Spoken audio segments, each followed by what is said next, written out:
We choose to be committed. That's something we choose to do. We have to choose that every day We have to to be choose with each other. We choose each other.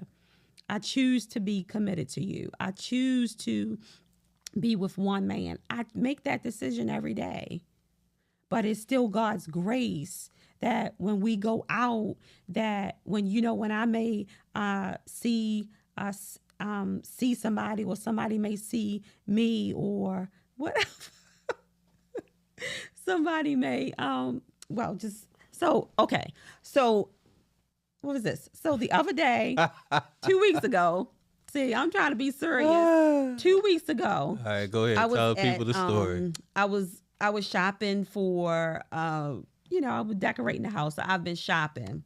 And so I was getting in my car, and it was this man, and he came up, and he was driving, and he was looking at me, and I'm like, first of all, who is he looking at? Because when you marry, we not blind, and we know that Oh people my look at goodness. us Now we as not well, blind.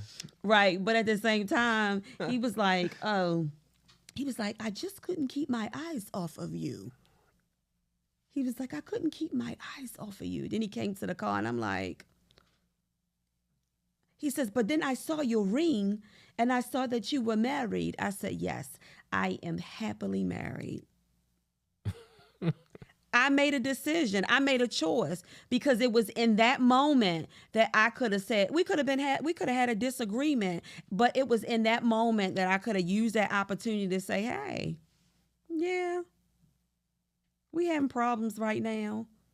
And we weren't, but I'm just saying I made a choice, because I really could have fallen into the temptation of this man, another man, checking me out.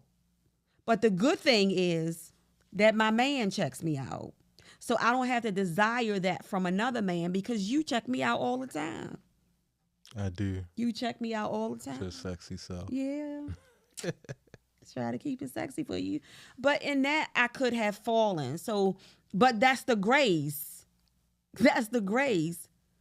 God's divine enablement. He enables me to stay faithful to you.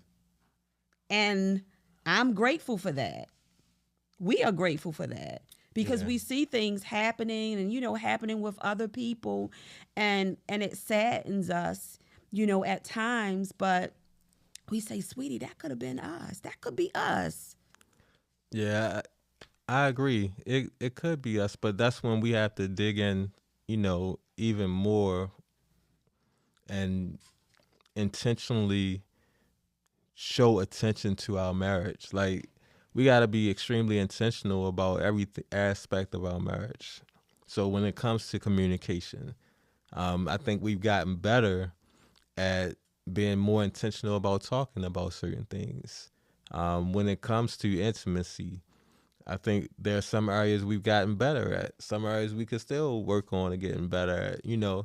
But it's about being intentional in every area, right? Right. So that we don't let those cracks become gaps, right? We start filling them in when we notice them. The Bible says it's the small foxes that Foxes. destroy the Yes. vine, right?